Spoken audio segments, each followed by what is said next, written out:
Buenos días. Vamos a pasar a la tercera charla vinculada con la caracterización del proceso de la investigación científica. En la charla inmediata anterior argumentamos que la investigación científica es un proceso consciente, consecuentemente tiene los 12 componentes, las 4 leyes válidas para el proceso de investigación científica, para el proceso de enseñanza-aprendizaje, para el proceso de salud-enfermedad, para el proceso de atención de enfermería, entre otros de los que nosotros en nuestro desarrollo teórico hemos ido profundizando. En la vez anterior hablamos de 2 leyes. Una primera ley que estaba vinculada con la precisión del objeto de investigación. A partir de que el sujeto encuentra en la realidad un aspecto que realmente tiene que estudiar, y entonces nosotros insistíamos en el qué estudiar para denominar ese qué como objeto de investigación. Y todo lo que estando en la realidad no iba a ser objeto de investigación, era el contexto, que en la orientación que nosotros precisamos para elaborar la tesis, se redactaba en el capítulo 1, en el primer capítulo. Es decir, la caracterización del contexto y del problema a investigar es lo que debe aparecer en el primer capítulo de la tesis de grado, sea esta de maestría o de PhD, de doctorado. Veíamos también en la clase anterior que habíamos precisado dentro del objeto de investigación la situación inicial de ese objeto, que era el problema, y la situación aspirada de ese objeto, que es el objetivo. Hoy vamos a seguir profundizando en la caracterización de ese proceso, pero en especial, veámoslo en esta primera diapositiva, en esta tercera ley, donde se vinculan el problema, el objetivo y el contenido o campo de acción. Allá le denominamos campo de acción y ahora le denominamos contenido como sinónimo. Es decir, entre el problema y el objetivo, nosotros lo que tenemos que profundizar es en el campo de acción o contenido. Es decir, la investigación científica, la investigación científica es más que todo caracterizar el contenido de la investigación.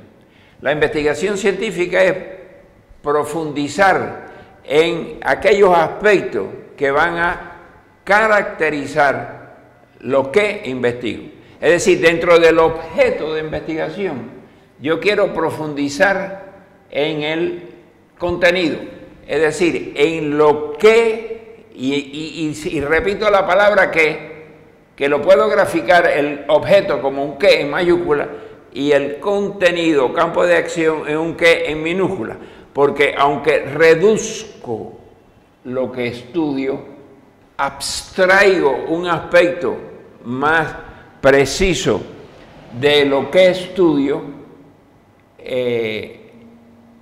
esa abstracción me permite ser más profundo, más esencial en lo que investigo.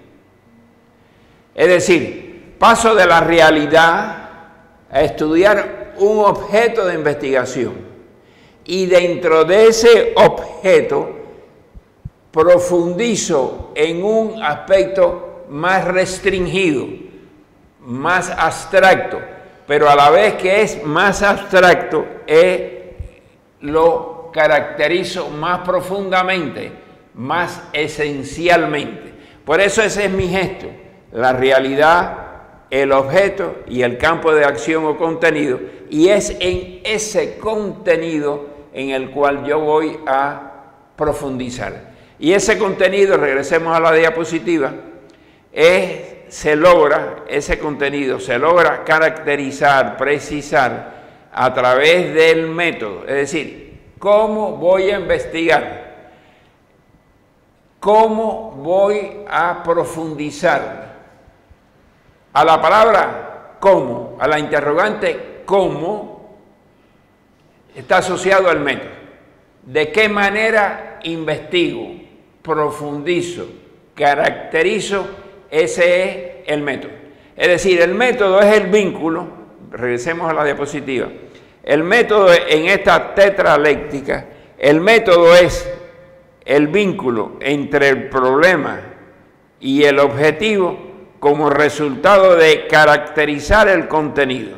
Esta ley, que en mi punto de vista es la más importante de una investigación científica, es a partir del problema y del objeto de investigación, yo voy ahora a precisar el contenido, el campo de acción, y eso lo hago en el capítulo 3. Entre el capítulo 1, que es la investigación del problema, y el capítulo 3, que es la caracterización del campo de acción, está el objeto de estudio. El capítulo 2 nosotros lo desarrollamos con el ánimo de precisar todo lo que precedió a mi investigación. Todo lo que precedió a mi investigación yo lo encuentro o lo denomino marco teórico. Es decir, el marco teórico es todas las fuentes que yo estudio, leo en revistas científicas, en donde se han publicado artículos que de algún modo ya han caracterizado mi objeto de investigación. Es decir, el capítulo 2, marco teórico, es para precisar el objeto mediante el estudio de otros autores. Cada artículo que estudie vinculado con mi objeto de investigación, yo lo vuelco en el capítulo 2 mediante una valoración crítica. No es sencillamente cortar y pegar, como sucede frecuentemente con los estudiantes principiantes del posgrado. Es estudiar y criticar, y lo que vuelco al capítulo 2 es la crítica de todos los investigadores que me precedieron.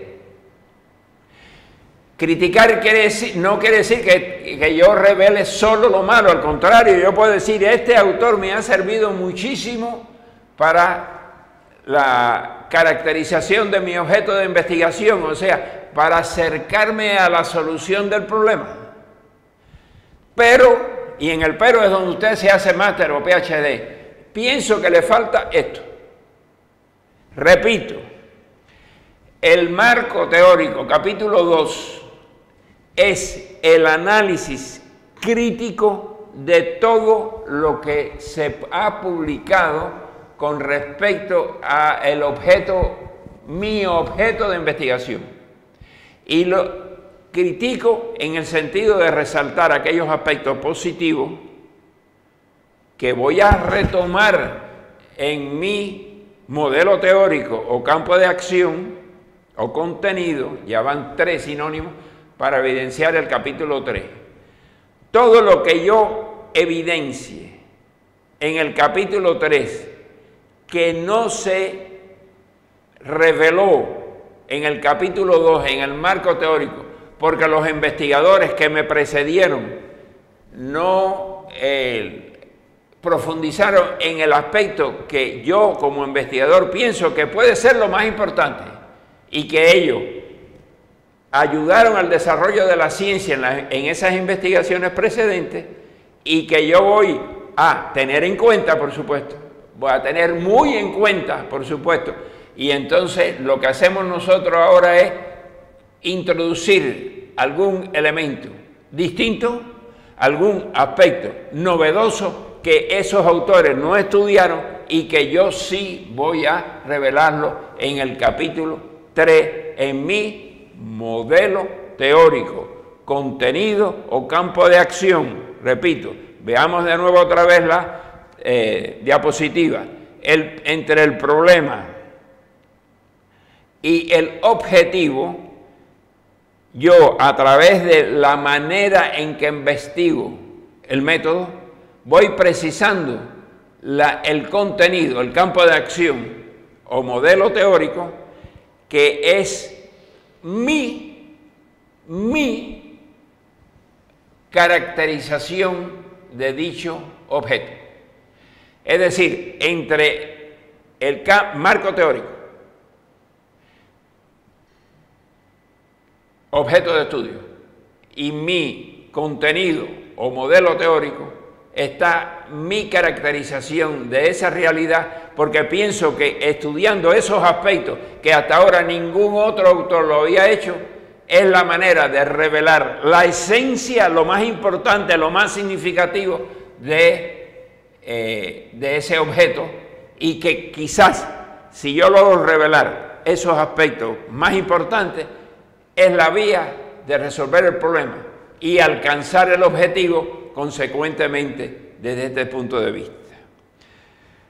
Muy bien, entonces vamos a hacer una síntesis en la diapositiva. El problema, la situación inicial del objeto, el objetivo, lo que yo aspiro transformar el objeto. Entonces el contenido, campo de acción o modelo teórico es aquella abstracción que expresa lo que se debe estudiar del objeto, que nos servirá como modelo teórico para encontrar la posible solución. Es decir, yo voy a encontrar en ese modelo teórico algo distinto que el investigador tiene, yo como investigador voy a revelar en este trabajo. ¿Cómo lo hago? Ese es el método. Cuando ustedes como médicos se enfrentan a una situación de dolencia, a través de cómo, de qué método, vamos precisando las posibles causas de esa patología. Eso se llama clínica. O sea que la clínica es para el médico la manera de revelar la esencia que caracteriza esa enfermedad. Y entonces, a través de la clínica, ya sea la anamnesis, el diagnóstico, los distintos tipos de diagnósticos, voy a precisar la patología y posteriormente el tratamiento. Esa es la lógica de la clínica, esa es la lógica metodológica. Ahora bien, pasemos ahora a profundizar todavía de una manera más precisa qué cosa es ese campo de acción, qué cosa es ese contenido. Es decir, vamos a revelar, a precisar el capítulo 3 de nuestra investigación. El contenido expresa la caracterización analítica, lógica y estructural del objeto de estudio cuando se le descompone, se le desmiembra. El contenido o campo de acción, si es modelado correctamente, tiene un marcado carácter objetivo. Es decir, el objeto era el qué, pero ahora, mediante abstracciones, el investigador ha precisado su propio modelo, es decir, su propia representación de la realidad para determinar las relaciones causales que generaron el problema y que yo, si es verdad lo que yo estoy modelando, alcanzo el objetivo que en el caso del proceso de salud-enfermedad sería la homeostasis. Veamos los aspectos que vamos a precisar en el campo de acción. El objeto como tal, digo, es la configuración sintética en contraposición con la configuración analítica, que es el contenido, que es el campo de acción.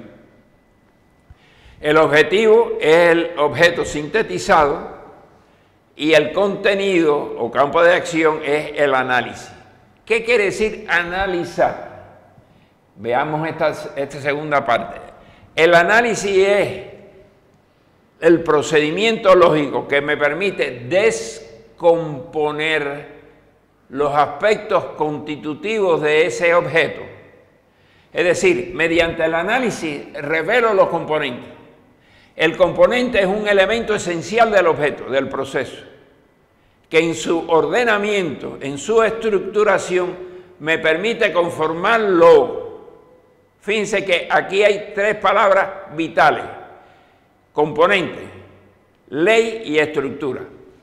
Los médicos conocen muy bien que entre la anatomía y la fisiología, la anatomía estructura el objeto y la fisiología revela el comportamiento, la función de ese objeto. Pasemos de nuevo a la diapositiva. El análisis me permite precisar los componentes. La ley, que es el segundo concepto que hay ahí abajo, la definición de ley, lo pueden buscar en cualquier diccionario, es una relación, un vínculo general, esencial y obligatorio que se establece entre los componentes del objeto analizado.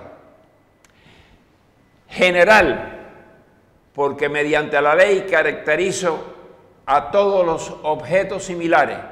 Esencial, porque me permite explicar el comportamiento del objeto. Y obligatorio, porque la ley no puede sustituirse o inferirse de otra manera. La ley es la relación entre los componentes. Fíjense que primero fue un análisis. Primero un análisis. Después la ley, que es el relacionamiento entre esos componentes. Y por último una estructura. Descompongo componente. Relaciono ley. Y el vínculo que genera entre esos componentes, la misma ley, conforman la estructura.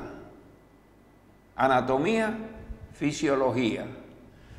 Componente, relaciones, organización, y eso me permite que el objeto funcione, que es el último concepto que vamos a revelar aquí en esta diapositiva. Fíjense que la función es la manifestación comportamental externa de los componentes. Aquí teníamos los componentes, la ley, el relacionamiento, el ordenamiento de los elementos constitutivos del mismo, la estructura. Ahora, esa estructura, para que funcione, se requiere que opere. ¿Qué cosa es operación? Una secuencia lógica de comportamiento de la estructura. La función es la expresión externa de la secuencia de operaciones que desarrolla la estructura. Bien, yo quiero ascender a esta sala de grabación en que estoy.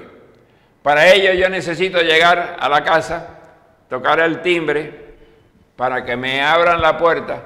Me abren la puerta asciendo hasta la primera planta y ahí me dicen, ahí toco la puerta de nuevo, me abren la puerta, entro, saludo, todo eso que son operaciones que voy ejecutando para que mi hacer, mi clínica, mi método me permita operar la grabación que estoy desarrollando.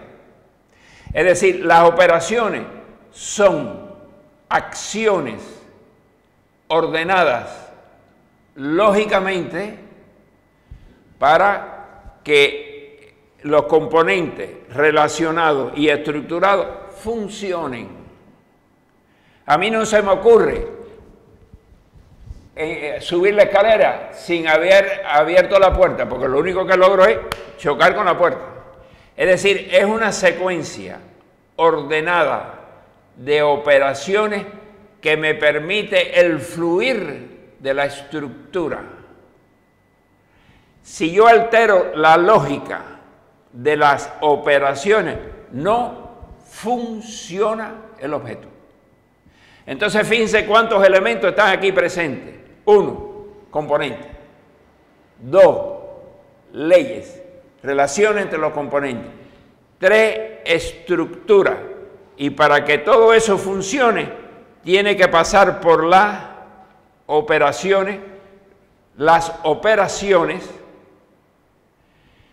que es la célula del proceder del sujeto vinculada con la organización estructural del objeto. La estructura era componente, leyes y organización.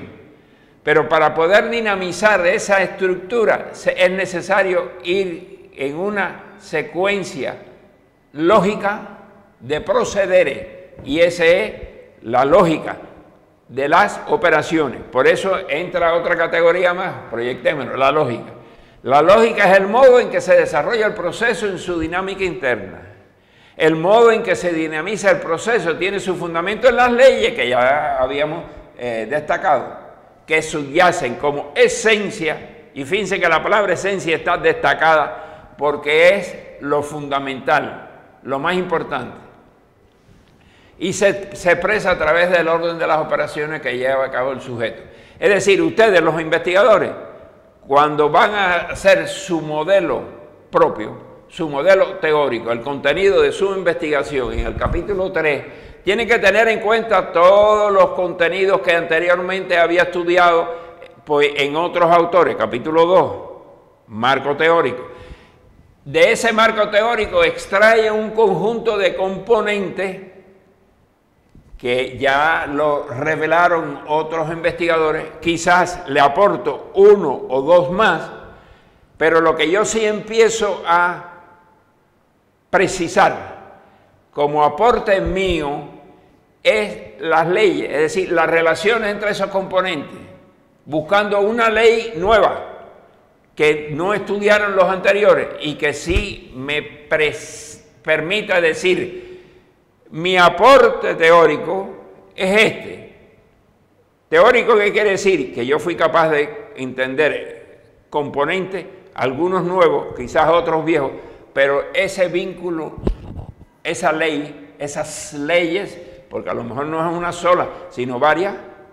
Es más, la famosa hipótesis que algunos metodólogos de la investigación tradicionales ponen tonteras, variable dependiente, variable independiente, una cosa mecánica. No, aquí no hay nada de llenar un formulario para pasar el que me aprueben la investigación. Aquí lo que hay es que revelar una ley nueva, una relación propia del contenido del objeto que anteriormente no existía, y esa nueva ley, nueva relación, esa es mi hipótesis. Si esto es verdad, si esto es esencia, entonces yo puedo lograr el objetivo a través del método. Pero el modelo teórico, que es mi aporte científico, tiene que revelar alguna ley nueva, alguna relación entre los componentes que anteriormente no había sido estudiado. Y si eso es cierto, entonces nosotros estamos en disposición de recibir un grado de máster o sobre todo de PhD, donde las revelaciones novedosas de las leyes que rigen esencialmente el comportamiento de ese objeto problemático lo aporto. Entonces, ese contenido tiene componentes, leyes, estructura, operaciones lógicamente estructuradas, y todo eso me lleva a mí a la función. Veámoslo de nuevo otra vez en la diapositiva. Un esquema dialéctico que utilizamos con frecuencia es relacionar todos estos elementos a la vez. A ver si podemos ponerlo en una sola diapositiva. Sí, aquí mismo.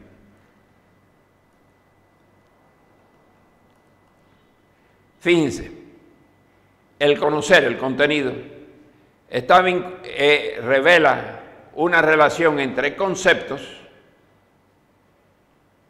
la relación entre esos conceptos o componentes, leyes, que permite que el objeto novedoso mío, mi contenido, opere lógicamente, y todo esto me permite revelar el contenido funcional de dicho objeto. Repito, componentes, relaciones, operacionalizar lógicamente es el conocer, y cuando conozco profundamente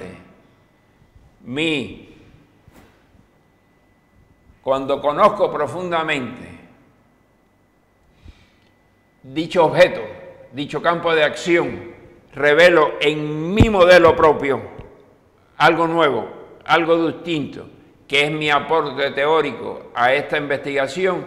Entonces, si es en el caso de las ciencias médicas, un elemento novedoso que caracterice la patología de esos pacientes, que me permita incluso decir que en la clínica el tratamiento adecuado es este, porque yo vinculo el tratamiento a las causas, a las leyes que han sido violadas por parte de la naturaleza que se expresa patológicamente.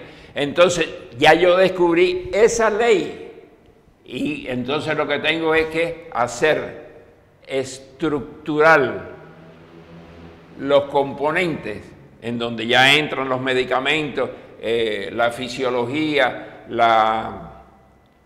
en fin, cualquiera de los instrumentos, o medicina, o fisioterapia, la manera de viabilizar el comportamiento del objeto, que tiene en sus leyes sus elementos esenciales y su expresión fenoménica de alteración funcional patológica como resultado de que esas leyes no se utilizaron adecuadamente. Cuando todo eso se logra, ya yo tengo mi modelo teórico, mi concepción, mi propia concepción, y entonces lo que me queda es aplicar ese modelo a través del método para lograr el objetivo. Muchas gracias y hasta la próxima charla.